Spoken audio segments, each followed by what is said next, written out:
Oh, still alive. Will this never end? Okay, what's next? God. Okay, turn to page 190, 191. We're going to look at shaking hands. Yes, we are actually going to look at a section in the book about shaking hands. And it's not even properly written. Why do people shake hands when they greet one another? How would you describe a proper handshake? When do you think it's impolite to shake hands with somebody? I guess when they don't have any hands, that'd be quite impolite. It'd be like showing off. Shaking hands, page 190, 191. Shaking hands is a relic of the caveman era. No, it's not. Whenever cavemen met, they would hold their arms in the air with their palms exposed to show no weapons were being held or concealed. No, they didn't. We don't know that. That's a stupid way of starting an explanation, because we don't know that. The caveman era, there was no written history, so we have no idea what was being done at that point. It's stupid to come out and say, oh yeah, we know something that happened thousands and thousands of years ago. In the caveman era, what's a caveman? In the Neanderthal era? In the Nicene man era? It doesn't make any sense. Just come out and say, we know this, even though we have no evidence of it. That's a poor explanation straight off. In fact, it's more likely that in the caveman era, this gesture was surrender. Like, I don't have any weapons. The reason I say that is because there is evidence to support it. Many animals will roll over and they will expose their organs. And that's what we do when we surrender. We hold up our hands, not to show that we have empty hands, but to show ourselves as being vulnerable. So we have our hands up, we have our chests, our heart, our lungs exposed, and we're saying, like, I'm no threat to you. It's probably got nothing to do with weaponry. That's a submissive gesture to pretty much all animals. You can do that to a dog and it'll understand. And you don't want to fight. Reaching out to shake hands with somebody is a personal greeting. It's pressing skin against skin. The reason we use the right hand is probably to show that we are unarmed. Because in England, for instance, we drive on that side of the road, so that we drive on the left, so that we can draw a weapon with our right hands, so that if somebody comes towards me, we pass on the left. And that's what it says. Even to this day in England, we don't drive on the left, we pass on the left. And the reason we do that is so that we can draw our weapon with our right, our dominant hand, and still fight either with a sword or a gun or whatever. And it's actually done as a mark of respect. It's to say that I take you seriously. It's not done aggressively, it's done to show that we take someone seriously. That's why we drive on a certain side of the road. The French drive on the right-hand side of the road simply because they didn't want to copy the English. Simple as that. So we don't know where this came from. So the hand gesture of reaching out and shaking hands, we don't really know. A lot of gestures are built in. Shaking our heads for no, nodding for yes is completely instinctive. It's completely built into the human species, and we have no idea how or why. But babies in tribes in Africa, we've found tribes in Africa that have never met a human being from any other group before, and they behave exactly the same. They don't necessarily reach out to shake hands, but they're very similar gestures. So it's likely that somehow these gestures were deeply encoded into us as human beings, and we've forgotten how. And it's okay to say, we don't know, we've forgotten how. This thing doesn't try to do that. This palms in the air gesture became modified over the centuries, and such gestures as the palm raised in the air, the palm over the heart, numerous other variations developed. We don't know any of that. The modern form of this ancient greeting ritual is the interlocking and shaking of palms, which is performed both on initial greetings and on departure. Okay, I mean, that's meant to be an introduction, but because it goes so far from what we know to be true, I think it's of little value. And it does, scientifically, if you're stating something as a fact without having the facts to support it, you look weak. So now I look at the rest of this and think, okay, this is going to suck. Considering what has already been said about the impact of a command given in both the palm up and palm down positions, let's explore the relevance of these two palm positions in handshaking. Assuming you've just met someone for the first time and you greet each other with a customary handshake, One of the basic attitudes is transmitted through the handshake. That's actually true. These are dominance, the person is trying to dominate me, I'd better be cautious. Or submission, I can dominate this person. He will do as I wish. And equality, I like this person, we will get on together. I don't know if it's going to actually go into detail here. So what they're trying to say is there are three positions that we adopt when we shake hands. I make a point of always shaking hands with somebody with an equal palm. So I always put my palm out flat. This means I see you as an equal. If somebody does that, they're submissive. They are submitting, they're expecting you to put your hand on top. They are easy to control. If someone does the opposite, tries to put their hand this way, it suggests that they want to take control of the situation, or they believe they're in control of the situation. I have actually had someone come up to me with their palm like that, so I simply put my hand on top and shook their hand. The look on their face was hilarious. I just totally took control of that person, and there was nothing they could do about it. Because it's a stupid gesture. Anybody that's offering you that kind of palm is probably not someone to take too seriously. It's probably somebody who's got way too high a belief in themselves, and like any bully, they're very easy to knock down. If you're in a business deal and you're trying to meet a customer, or you are a customer, you're expecting to see the firm hand upright. So, you know, I'm seeing you as an equal. I'm taking you on the same rating that you should be expected to take me on. So we're seeing each other as equals, and that's what you should be expecting to see. There are variations on the gesture. If someone was to shake hands like that, it means I'm inviting you in. I mean, as a seller, I might do that to a customer. So look, I know that you're in charge here. And if you want to manipulate people, knowing those gestures and using them accordingly is a good way of doing it, because we pick it up unconsciously. We don't necessarily know that these things are happening with body language, but we can lead the conversation by offering these gestures out so that other people interpret them the way we want them to. So if I wanted to take control of a situation, I might do that so that that person thinks I'm allowing them to have control, and that lets me sneak in under the radar. Be aware of those kind of gestures. We will get on well together. These attitudes are transmitted unconsciously. That means without you being aware of them. And with practice and conscious application, the following handshake techniques can have an immediate effect on the outcome of a face-to-face encounter with another person. Okay, so it's actually getting back to the facts now. That's surprising. Dominance is transmitted through a handshake by turning your hand so that your palm faces down. Your palm need not be facing the floor directly. Again, variations. But should be facing downwards in relation to the other person's palm, and this tells him that you wish to take control of the encounter that follows. Studies of 54 successful senior managers, people have revealed that not only did 42 initiate the handshake, they also used the dominant handshake control. Yeah, because they believe they're in charge, because people have given them that power over a long period of time. Initiating the handshake is also a useful gesture to be aware of. Who is initiating it? Who is making the friendly outreach gesture? You'll see in politicians, usually the one in control is the one who reaches out first.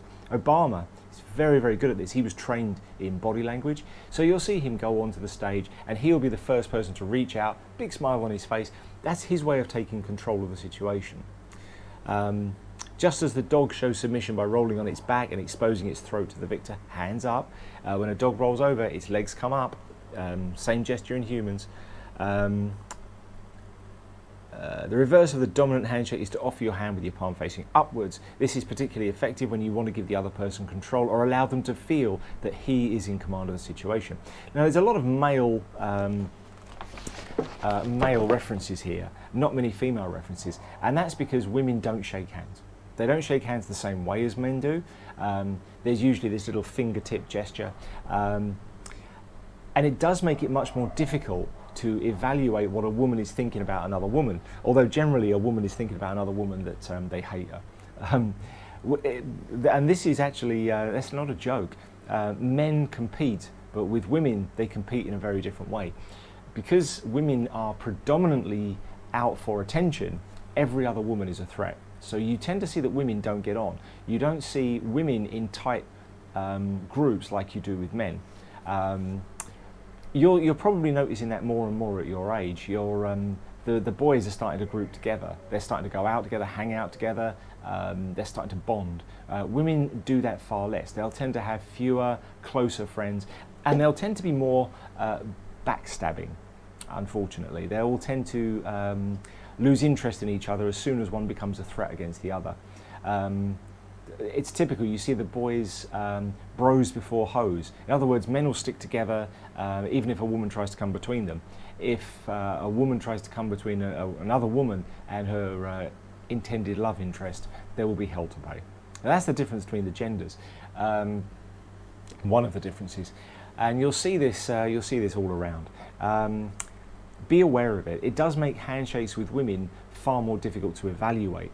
What you'll also find is that women, being naturally smaller and weaker, they won't grip so firmly, and in fact they'll often not try to grip your hand at all. They'll try and put their hand outstretched and it'll just stay outstretched.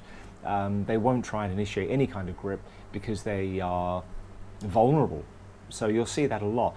So you have to be aware that there are very large gender differences, and that most of what we're reading here really does only apply to men. Okay, so be aware of that. However, through the palm up handshake, though the palm up handshake can show a submissive attitude, there may be mitigating circumstances to consider. For example, a person who has arthritis in his hand will be forced to give you a limp handshake because of the condition, and this makes it easier to turn the palm into the submissive position. People who use their hands in their profession, such as surgeons, artists and musicians, may also give a limp handshake purely to protect their hands. Yeah, it's possible. But I think, especially with arthritis, you're going to know. A person with arthritis, their knuckles are usually quite large, their gestures are tight, you can see that they're moving awkwardly, so be aware of those things. Some people don't like shaking hands, and it's even worse with COVID. And that's actually quite dangerous, because a handshake is a warm greeting. It's a way of initiating mutual respect. If we lose that as a gesture, we're losing a lot more than just a relic of our past. We're losing a formal way of connecting with people, and a very useful form of communication. The gestures that follow the handshake will give further clues for your assessment of that person. The submissive person will use submissive gestures. Dominant person will use more aggressive gestures, obviously. When two dominant people shake hands, a symbolic struggle takes place as each person tries to turn the other's palm into the submissive position. It's rare that that happens. Most people will accept the position that they're offered, 9 times out of 10. It's very rare that somebody will try and force your hand around, but it does happen. Some people do try to take control. That's why I always see people as an equal. I always put my hand out straight, and I will not allow them to bend it. If somebody tries to bend it, basically they're just telling me who they are, and the more they try to bend it, the more I know that they want to take control of me in the situation. So I don't allow that to happen. But most people, and I'm talking about 99 times out of 100, most people, if you give them an equal handshake, will accept it without any fuss. Two dominant people, blah, blah, blah. The result is a vice-like handshake with both palms remaining the vertical position, as each person transmit a feeling of respect and rapport to the others. This vice-like vertical palm grip is the handshake that a father teaches his son, shows him how to shake hands like a man. And this is true. But I've also had a lot of very weak people trying to break my hand. And you'll see this a lot. I'm not particularly big, my hands aren't particularly strong, but you do find people try to fake a firm handshake. I met a guy out here, he was looking at a motorbike that I was selling. He was a South African guy, and he stood about 4 to 5 inches bigger than me, and he was huge. And he was looking at my bike, and he ended up buying the bike, actually. He was a really nice guy, and he said he's South African police. I said, wow, you know, I'm not surprised, look at the size of you. And he said, well, I was actually a bomb disposal expert as well. I said, my God, couldn't you find anything more manly to do? Is that all you could find? Couldn't you do something a bit more aggressive? And he laughed and said, you see, they paid me an extra $20 a month to do that. So you risked being blown up with bombs for an extra $20 a month. So you did find a way to make it even more manly. And his handshake was like, it was like shaking hands with a rock. He was just a solid wall of muscle, and he was ridiculously strong. That kind of guy doesn't put it on. But if you get a small guy, slightly built, and he tries to really grip your hand, it's put on, which means he's fake, which should alert you to the fact that this guy is not to be trusted. Okay, a big guy is going to have a strong handshake. Simple as that. I've also worked with another guy in this school actually who had a very weak, very limp handshake, and he was very nervous, very awkward, had trouble talking to other people. He had an anxiety disorder, so he was very, very shy. How he functioned as a teacher, I honestly don't know. He was very, very awkward, and his handshake was just ridiculously frail, you know. So it is a good yardstick. It's a good way to judge somebody. So what we're going to do is we've got these questions here 1 through 8. We're going to move on. I'm going to read the rest of it straight through, and then I'll give you time at the end to do all the questions, and then we'll just go through all of the answers at once. So moving straight on, who reaches first? Although it's generally accepted custom to shake hands when meeting a person for the first time, there are some circumstances in which it may be unwise for you to initiate the handshake. Considering that a handshake is a sign of welcome, it's important to ask yourself several questions before you initiate one. Am I welcome? Is this person glad to meet me? Sales trainees are taught that if they initiate the handshake with a buyer on whom they call unannounced and uninvited, it can produce a negative result as the person may not want to welcome them and is forced to do something that he may not want to do. Again, such people as arthritis and those whose hands are their profession may become defensive if they're forced to shake hands. It certainly never happened to me. Under these circumstances, sales trainees are told that it is better to wait for the other person to initiate the handshake, and if it is not forthcoming, to nod as a sign of greeting. Again, things have changed with COVID. People are wanting to shake hands less. That's going to go away, of course. This is all going to be forgotten, I hope, because it's stupid not to. So I hope that goes away. But yeah, some people don't want to shake hands. Some people don't like you, and if you try and shake hands with someone that doesn't want to shake your hand, yeah, you're setting up an aggressive gesture. Generally speaking, who reaches first would be the person inviting them in. And this is why Obama always reaches out first. He'll go to your house and he'll reach out to shake your hand, suggesting that he feels entirely comfortable walking into your territory, which means he owns it. So he's taking control. Normally speaking, the person who shakes hand first should be the one in the dominant position. In other words, if I'm invited into somebody's office for a meeting, I expect them to stand up, reach out and shake my hand. Okay, I shouldn't be the one who reaches out first. Having said that, again, more or less should be equal. If it is equal, then you really don't have much to worry about. So handshake styles. The glove handshake is sometimes called the politician's handshake, and normally I would have got another student up at the front of the class and demonstrate this. The initiator tries to give the receiver the impression that he's trustworthy and honest. Though this technique is used on the person he just met, it has the reverse effect. The receiver feels suspicious and cautious about the initiator's intentions. The glove handshake should only be used with people with whom the initiator is familiar. So we see the gripping hands to shake, and then they'll put the other hand on the outside. That would be perfectly normal if I was to meet my brother or my dad. If they were to come over to, or I was to go home and we were to shake hands, we'd probably shake hands like that, and then we'd reach in for a hug. It's a close greeting, but we see it as the politician's handshake because they're trying to generate that feeling of warmth with strangers, and it just looks fake. Few greetings are as uninviting as the dead fish handshake. Particularly when the hand is cold or clammy. The soft, placid feel of the dead fish makes it universally unpopular, and most people relate it to weak character, mainly because of the ease with which the palm can be turned up. Surprisingly, many people who use the dead fish are unaware they do so, and it is wise to ask your friends to comment on your own handshake delivery before deciding which style you will use in the future. So basically, we're talking about somebody who's nervous. That's why their hand is cold or clammy. They're not inviting you into the greeting because they're shy, they're awkward. So it's an awkward person. It's important to know that you have social dominance but not intellectual dominance with somebody who has a weak handshake. A weak handshake does not suggest lowered intelligence or even lower emotional strength. It suggests awkwardness in social gatherings. Don't assume any more. Don't know your enemy, and don't always assume the worst of them. The knuckle grinder, this is what we talked about a minute ago, is the trademark of the aggressive tough guy type. Unfortunately, there are no effective ways to counter it apart from verbal abuse or physical action. The stiff, let's stop there. So you were talking about somebody that shows off by really grabbing your knuckles. The South African policeman I met, yeah, he did that, but not deliberately. He just had that kind of gigantic hand. I've met other people with a strong, really genuinely strong hand. I don't have a particularly strong hand. But if somebody was deliberately trying to grip my hand, I am strong enough to actually hurt them back. And that's what you should do. If somebody's trying to grip you and squeeze your hand, the best thing to do is to press on the middle of their hand with your thumb, which automatically hurts and weakens their grip, and then break their knuckles. Simple as that. Let them know who's boss. The stiff arm thrust, where we reach out hard, tends to be used by aggressive types. Its main purpose is to keep you at a distance and out of the initiator's intimate zone. It's also used by people brought up in countries where a larger intimate zone, who have a larger intimate zone to protect. With country folk, however, there is a tendency to lean forward or even balance on the foot when delivering the stiff arm thrust, as they try to keep as far from the receiver as possible when offering a handshake. And this is actually something to be aware of. With these kind of handshakes, culture is a huge part of it.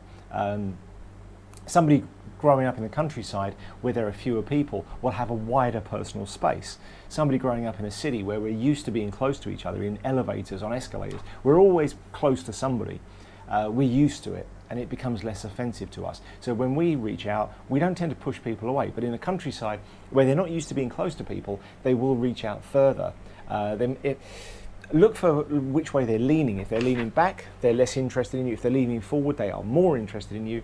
That's also, gentlemen, a good way to judge a woman's interest in you. If she's leaning back, she's not. If she's leaning forward, especially if she's exposing her palm or touching her hair, it means she's romantically interested in you. So there are lots of other gestures that we can use to evaluate the situation around us.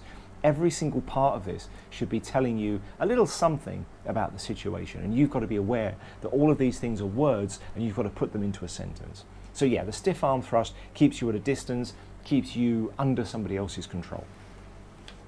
The fingertip grab is the stiff arm thrust that has missed the mark. I don't agree. The user mistakenly grabs the person's fingers.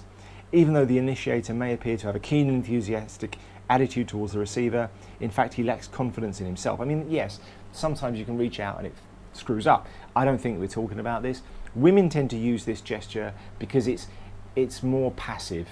You can't be injured by having your fingers gripped together as much as you can by having your knuckles grabbed together. It tends to be a polite, refrained, almost feminine handshake. So just be aware of that. If someone reaches out to you that way, without actually wanting to make a joke about it, gay people tend to initiate this because it is a feminine gesture. And it's just less dominant and it's less aggressive. Like the stiff arm thrust, the main aim of the fingertip grab is to keep the receiver at a comfortable spatial distance. Pulling the receiver into the initiator's territory can mean one of two things. The first, the initiator is an insecure type who feels safe only within his own personal space. Or second, the initiator is from a culture that has a small intimate zone and is behaving normally. Yeah, not just countryside, but some countries have totally different behaviors. I read in a body language book about a man who was being followed by a girl, and he thought she was interested in him, but no, the culture was just different, and this is how people behaved. She was just much closer than he felt she should be, so he tried to initiate a conversation with her, and she became quite aggressive towards him, quite upset that he was coming on to her, and he thought that she was actually trying to initiate some sort of contact, because cultures are different, so you have to be aware of cultural norms. Every culture is different. The intention of the double-handed handshake is to show sincerity, trust, or depth of feeling towards the receiver. Two significant elements should be noticed. Firstly, the left hand is used to communicate the extra feeling that the initiator wishes to transmit, and its extent is related to the distance that the initiator's left hand is moved up the receiver's right arm. The elbow grasp, for example, transmits more feeling than the wrist hold. And the shoulder hold transmits more than the upper arm grip. So yeah, the further up we go as we touch, the closer we're supposed to be. With my brother or father, yeah, I'd grab his shoulder and presumably move in for a hug. I wouldn't be doing that if I met you for the first time. Or it would be very awkward. You can imagine it in a comedy show where, like Borat or something, where he's unaware of the culture and he just suddenly grabs somebody and hugs them. It makes people feel very awkward. I once did that. I was in Pakistan and we were off ticket. We were allowed to ride as fast as we wanted to over some off-road territory. So we had a really great time. We'd been riding for about an hour, me and my Martin, my friend, and we were having a really good day. And then we were stopped by the police, and it was just some young kid. He was only about 20. He didn't know which way was up, and he was strutting around like he owned the place. And we had to stop for the police and give them our number plate and details every hour or so, sometimes less. And it was annoying. So we stopped, and he strutted out. It was my turn to go and talk to them, and because we took turns to do it because it was so annoying. And I just walked straight up to him and just hugged him. And he just beamed a big awkward smile, and he just dropped all the pretense. And after that, everyone was friends, and he was patting me on the back, I was patting him on the back.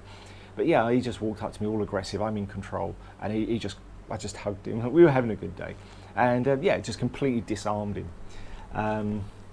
You normally wouldn't do that because it made him feel very awkward. I was quite a lot bigger than he was, so it was okay. Blah, blah, blah.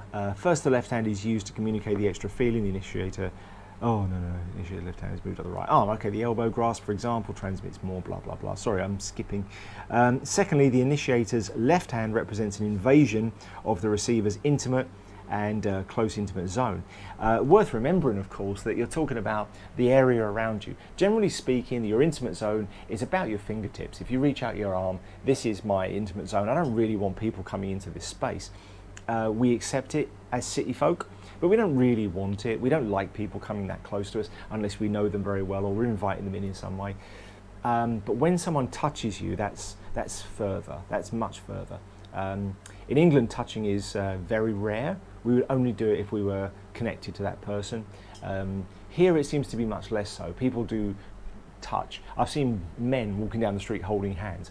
You would never see that in England. Things are different. But yeah, touching is extremely personal, and you normally wouldn't be invited to do that on a first meeting. In general, the wrist hold and the elbow grip are acceptable only between close friends and relatives, and in these cases, the initiator's left hand penetrates only the receiver's intimate zone. The shoulder hold and the upper arm grip enter the receiver's close intimate zone and involve actual body contact. This should be used only between people who experience close emotional bonds at, the time of the handshake. Unless the extra feeling is mutual, the initiator does not have a good reason for using a double-handed handshake because the receiver will become suspicious and mistrust the initiator's intentions. It's quite common to see politicians greeting voters and see people greeting their new clients with a double-handed handshake without realizing it can be social suicide. Okay, well, that's just a very brief introduction, but it shows you that these gestures leak. And what I mean by that is that your mind intends all these things and you try and keep it quiet. What you say doesn't tell me very much because your brain is always working to work out what you should say, which means the unconscious gestures slip out. They leak and they tell me a lot. So be aware of these things because they do have a very interesting effect. All right, guys, answer the questions 1 through 12, and then we'll go through the answers.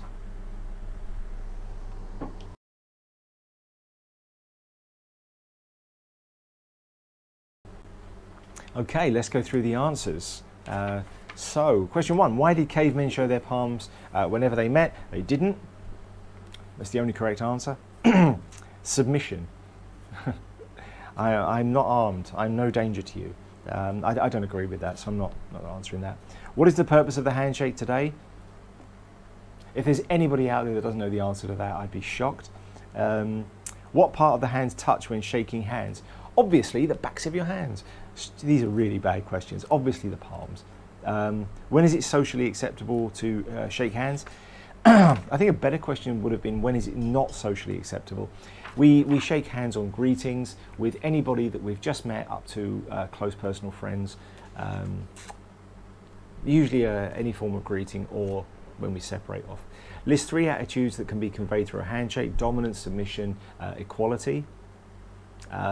What kind of impression is given if somebody initiates a handshake with the palm up? That they are submissive or allowing you to control the situation. We sometimes get that from customers if they're lost. You see this in a mobile phone shop with old people. They'll walk in, they haven't got a clue what they're looking for, and the salesman will reach out and they'll go, shake hands, they'll palm up, please guide me. And that's deaf to a customer. You're basically saying to the salesman, rip me off. Why do some people give a limp handshake? Social awkwardness. Explain what these words mean as they're used in a passage. Relic is a leftover thing. Concealed means hidden. Modified is changed. Ritual is something that's been done over a very long period of time, and we often don't know why we do it anymore. Initial is the first. Submissive means that you are allowing someone else to take control. Dominant means you want to be in control. Mitigating means things that might change the situation. Mitigation is circumstances that might allow for a change. Aggressive is dominant. Some people assume that aggression is linked to violence, and they are not. They're not absolutely connected. Aggression is actually a very positive trait. Without aggression, we're not going to achieve very much. We need to always be pushing forwards. I saw a very interesting science fiction where a woman was trying to become a robot. She was trying to get her mind into a robot so that she could live forever. And eventually she succeeded, and it just simply sat in this chair and rotted away for the rest of eternity, because without the human emotion of aggression, wanting to move, she didn't want anything anymore. Because she was just now a robot, just a mind, her mind was trapped inside this machine with no emotions, no desire to do anything. So she just sat there and rotted away forever in her own personal hell. It does take some aggression to do so. Without aggression, you're not going anywhere. Your ambitions will be unfulfilled. Vice-like means very, very strong, because a vice is a machine that holds things together and presses them together. Number 9. When should you not initiate a handshake? When it's unwelcome for some reason, when somebody backs away from you, when you're entering somebody's space that they may not want you in there. An example of that would be police walking into your house. You're not going to sort of reach out and shake their hands. You don't want them there, so it's unwelcome. You wouldn't see a handshake there. What is the positive intention of the glove handshake? To make it look like you're emotionally connected or invested in the person. What is the effect of the glove handshake when used on a stranger? It looks fake, false, or it makes you look like you've got something to hide, or you're trying to ingratiate yourself with them. You're trying to make yourself look like a much nicer person than you really are. Either way, should be avoided because it just makes you look suspicious. Describe the following types of handshake. A glove handshake, which we've just talked about. That's, again, a stupid question. It's when you shake hands and then put your other hand around them or cover them in some way. So you're covering them like a glove. Dead fish handshake is a limp handshake where you don't initiate any kind of grip, and it's usually clammy, cold and wet. A knuckle grinder is where you grind their knuckles by squeezing as hard as you can. A fingertip grab, I don't agree with what's all in the book. It's where you grab fingertips, much like women do when they shake hands. It's a more effeminate, less aggressive gesture. You wouldn't expect it from a man. Do women shake hands the same way as men do? No. It's not even in the book. It doesn't even say that. Handshakes tend to be used in formal situations. What modern forms of informal handshakes are now used between friends? I think more commonly now is high five would be fairly common. Bikers, we shake hands by, I obviously can't do this, but we shake hands by grabbing each other's thumbs. It's a friendly gesture that we do. And we often pat each other on the arms, because bikers tend to see each other as brothers. Especially when you've been for a ride, you get that emotional charge and you feel very connected to other bikers. I've seen people bumping elbows because of COVID. That's just stupid. What else is there? People slap their hands together like that now. I've seen another one, only in a movie. I've never seen it done for real, but where people press their palms against, and that was supposed to be from prisoners, where in America they press their hands against the glass. I've never seen that done in real life, but I've never been to America, so maybe. So there are modified handshakes, modified connection forms that we use. A nod, we use that as bikers. In England, when we drive past somebody, we nod.